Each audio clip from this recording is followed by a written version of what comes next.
All right, I'm in Fort Stockton, Texas. I left Buda, Buda this morning and did 335 miles. It wasn't difficult, and it was a good day. 2 or 3 5-minute showers, nothing bad.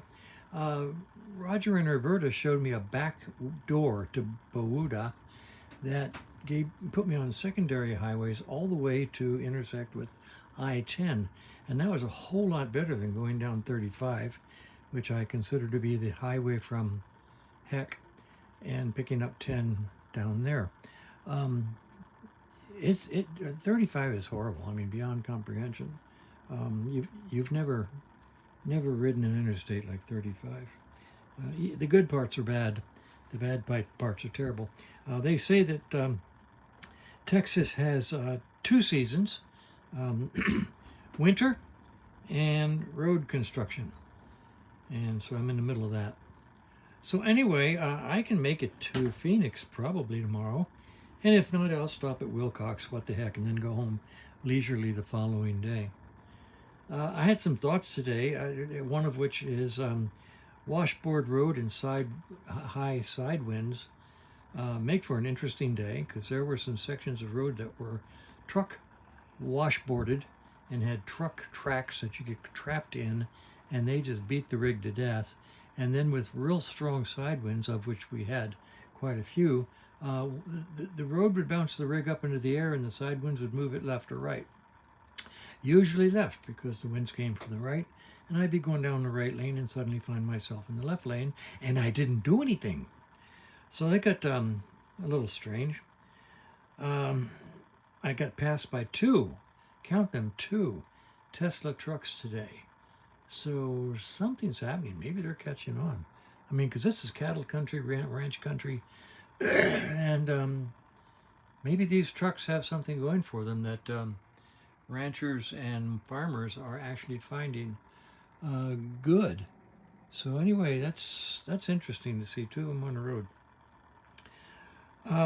Today I watched in wonder as 2 18-wheelers, each loaded with a wide load and warning cars fore and aft, as these 2 wide load 18-wheelers passed each other.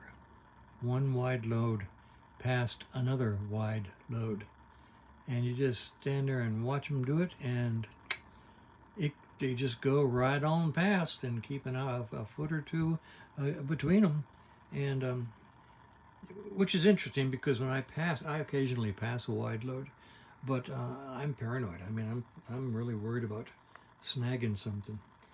But so far so good. I just thought that was interesting. One thing that was disheartening, a little sad, on the side of the road today as I went by, was a little cluster of 5 white crosses, which usually means that many souls left us at that point. 5 little white crosses on the side of the road in a cluster, and that's just sad. So yeah, very sad. Anyway, that's where we are. I'm in the park before dark, and I'm going to do a little paperwork here, and I'll put the videos together to follow this, just showing you this park. And I looked at the map. Here, this is the map of the park, okay? And they've got approximately 200 parking spots in this RV resort. It's a resort, okay?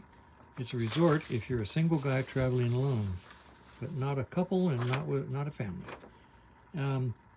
They have 93 of the covered ones all around the periphery. I showed you those. Really nice. They're really nice covers. I got the manufacturer's name from them, so I could look into getting one of these covers at my house. You know, apparently they're really nice. I like them. So anyway, 93 of the covered ones, 47 pull-throughs, of which I am in one. Pull in one end, go out the other end. It's convenient. and then 60 of the back ends. Those are the ones in the middle in red. And the prices are, in my humble opinion, quite reasonable. I mean, if you're a working guy and you want to do a back end, a covered back end is $635 a month. That's not bad if you have your own rig and you're here working for a company or on a project. Uncovered by the month is $435. So I mean, if you're temporary working or working on a project or working on construction or traveling nurses, which are really cool, this is not a bad deal. This is where you park while you go to work, and that's a pretty good price. So you have to, if you own your own rig and you travel around from job to job, this is absolutely perfect. You got everything you need: place to park and full hookups, water, sewer, electric. So I'll put the little videos on the back end of this and publish it tonight, and we'll see what happens tomorrow. All right, now this is an interesting RV park. I don't know if it's primarily an RV storage area and park, or a park with RV storage. I don't know which came first, the chicken or the egg. Anyway, that's the office way down there where you see the headlights of that coach that's just coming in.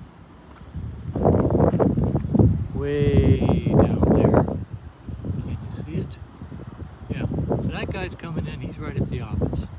And both sides of the street are lined with covers, and in the covers are coaches and trailers, primarily trailers. But here's a Class A right there.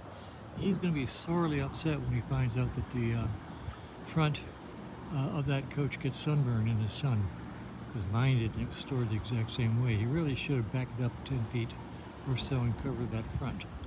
But anyway, these covers come all the way down this street, all the way around the periphery, as far as the eye can see, all the way down, going, all the way down, down and around, across the back, way down there, all the way down around, and back up to this side. I mean, that's a lot of storage. This is incredible.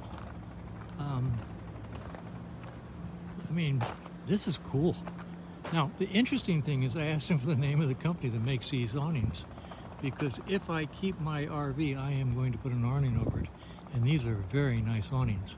He says he works with them, and he's going to go to a place in Arizona recently, coming up, I think it's in Arizona, and they are going to put in 500 of these covers down there for a huge RV storage area. Don't doubt it. I've never seen anything so big in all my life. So anyway, isn't this interesting? As far as camping or RV overnighting is concerned, it's adequate. It's flat, got all the hookups, and the coach is leveled out and hooked up, and I'm ready to go. No trees, no amenities, no nothing. $35 a night for an overnight stay. That's really all I need. All right, talk to you later. Here is a small addendum. I just looked out the windshield, which is beautiful, clear skies. Oh, look at that sun. Isn't that pretty? And then I looked over here, and let's go over to the side window and look what I think is heading our way. Look at those black clouds. And I swear that black cloud right there in the center, right over that rig, it looks really scary. So I don't know what I'm about to get hit with, but it looks ominous. I'll let you know.